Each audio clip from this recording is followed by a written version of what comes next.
आपको पूरी हिंदी में देखना है कि जहां भी किसी भी शब्द में, संस्कृत में तत्सम शब्द में हम बात तत्सम शब्दों की करते हैं, जब संधि पढ़ते हैं तो ये सारे शब्द जो हम लेंगे वो सारे तत्सम है। स्वर संधि में सारे शब्द लिए वो भी क्या है, तत्सम है। तो यहां पे एक ये देखिए कि कोई भी शब्द उसमें च या छ आ जाता है, उससे पहले अगर हमें श का प्रयोग करना हो, कोई सा भी श आधा लिखना हो, ये श का मतलब आधा, आधा मतलब स्वर रहित, तो हमेशा ध्यान में रखो इनसे पहले ये श आएगा। ये देखिए क्यों आएगा, क्योंकि दोनों ही क्या है, तालव्य है। कोई भी शब्द देख लो आप, जैसे हिंदी में आप देख रहे हैं ये निश्चय है। निश्चय शब्द कैसे लिखा जाएगा, ऐसे लिखा जाएगा। निश्चय शब्द है ये तो हम बार बार लिखते हैं, हमें अभ्यास हो गया। लेकिन मान लीजिए इस प्रकार का कोई शब्द हो कि जो हमने कभी देखा ही नहीं हो, तो भी आप श के संबंध में उसको शुद्ध करके लिख सकते हैं। जैसे आपके सामने दो स्थिति बनी हुई है और ये संस्कृत का कोई शब्द दे दिया। यहां देखिए आप, ये देखो ये शब्द देख लिया आपने।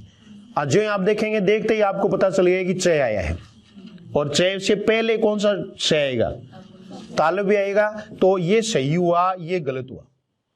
कोई भी शब्द देख सकते हैं आप, च और छ से पहले हमेशा कौन सा स आएगा, तालव्य स आएगा, जिसको हम संकर वाला स कहते हैं, पहला स कहते हैं। ठीक है। दूसरी स्थिति देखिए आप कि अगर कोई भी शब्द है उसमें ट ठ न आया है, बाकी तो आते नहीं, बाकी है वो शब्दों में बहुत कम प्रयुक्त होते हैं, होते ही नहीं। तो हमेशा ध्यान में रखो ये से आएगा किसी भी शब्द में। कोई भी शब्द आपको लिखना है तो आप ये देखिए आप लिख रहे हैं अष्ट, चाहे आप लिखो कष्ट, चाहे आप लिखो प्रतिष्ठा, प्रतिष्ठा। ये देखिए कोई भी शब्द है उसमें आप इसको टारगेट बनाते हैं। मान लीजिए ये शब्द तो हमारे पढ़े हुए थे, अगर नहीं है तो भी होगा। हमें लिखना है कास्ट, दो शब्द आ गए, ये कास्ट आ गया और ये कास्ट भी आ गया, ये आ गए। तो दोनों में से बोलो सही कौन सा है। हाँ, इसमें सही कौन सा होगा, ये, क्योंकि ये ठ आ गया तो ये से आएगा, ये गलत। दो बात होगी। च और छ के साथ हमेशा कौन सा आएगा, तालव्य। ठ और न के पहले कौन सा आएगा, मूर्धन्य से। उष्ण लिखो, कृष्ण लिखो, विष्णु लिखो, उष्णिक लिखो, वर्षनिक लिखो, वार्ष्णेय लिखो, कितने भी क्लिष्ट शब्द लिखो, अगर नए आ गया तो नए से पहले भी कौन सा आएगा, दूसरा से आएगा, मूर्धन्य से आएगा। हमें एक शब्द लिखना है और वो शब्द है वार्ष्णेय। ये देखिए आप, एक भी शब्द आपको हिंदी में नहीं मिलेगा जहां पर ट ठ न आ जाए और उससे पहले कौन सा आ जाए, तालव्य या दंत्य आ जाए। ऐसा हो ही नहीं सकता, क्योंकि उच्चारण स्थान मेल नहीं खाते। यही तो संधि है, यही तो शुद्ध लिखना है। और तीसरा है वो, और तीसरे प्रकार के उदाहरण देख लो आप चाहे। तीसरे प्रकार के उदाहरण है वो कौन से होते हैं, यदि किसी शब्द में त थ आ जाए, इनसे पहले जो भी अगर हमें लिखना है तो ये श लिखेंगे हमें। कोई भी शब्द आपको लिखना है तो यही विसर्ग संधि है, यही व्यंजन संधि है। नियमों के बोझ में झूठ ही दबते रहे इतने दिनों तक। कोई जरूरत ही नहीं है कि तय और थ आ गया तो ये से लिखेंगे। आपको एक हार्ड शब्द लिखना है, मान लीजिए ये लिखना है अंतस्तल, और इसके दो रूप मिल गए आपको। बताओ कौन सा सही है, ऊपर वाला सही है।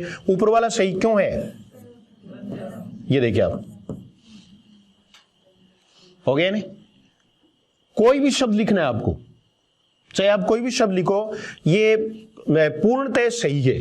ये देखिए आप, आपको लिखना है स्थान, तो ये से आ गया नहीं। किसी में भी लिख सकते हैं आप, आपको ये ध्यान में रखना है। तो ये कुछ हिंदी में सार्वजनिक बातें होती हैं कि यदि किसी शब्द में च या छ आता है तो उससे पहले तालव्य से आता है, ट ठ न आता है तो उससे पहले मूर्धन्य से आता है, जबकि त या थ आता है तो उससे पहले हमेशा दंत्य से का प्रयोग ही होता है। कहीं भी देख लो, किसी भी पुस्तक में आप पढ़ लो, किसी डिक्शनरी में देख लो, ऐसा आपको उल्टा कभी नहीं मिलेगा। अगर उल्टा मिलेगा तो वो हमें एक चीज और बताता है, और वो क्या बताता है, मान लीजिए आपने एक शब्द देखा कहीं भी लिखा हुआ और ये सही भी है, तस्त्री, तस्त्री, यहां आप देख रहे हैं कि हमने जो पढ़ा वो तो इसमें नहीं है, उसके अनुसार तो ये गलत है, लेकिन ये शब्द गलत नहीं है। क्यों नहीं है? क्योंकि तय से पहले क्या गया? से आ गया, और से आने पर ये शब्द तो गलत होना चाहिए, लेकिन शब्द सही है।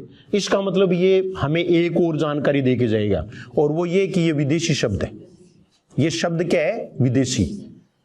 जो तत्सम तद्भव देशज विदेशी शब्द हम पहचानते हैं ना, तो वहां एक चीज हमें और पता चलेगी, और वो ये कि ये शब्द क्या है?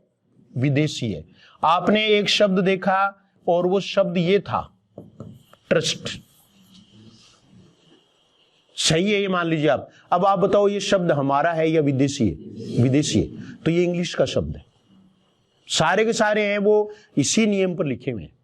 तो ये बात आपको समझ में आई? ये ध्यान में रखना है, ठीक है।